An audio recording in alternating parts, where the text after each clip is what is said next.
God bless you, people of God. It's Pastor Jeff. I'm just coming to let somebody know microwave prayer will never take you anywhere. You have to invest time to pray. God is not your cousin.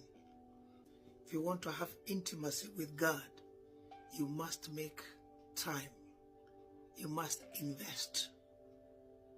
And the only way we communicate to God, the only way we communicate with God is through prayer. Therefore, microwave prayers would never work.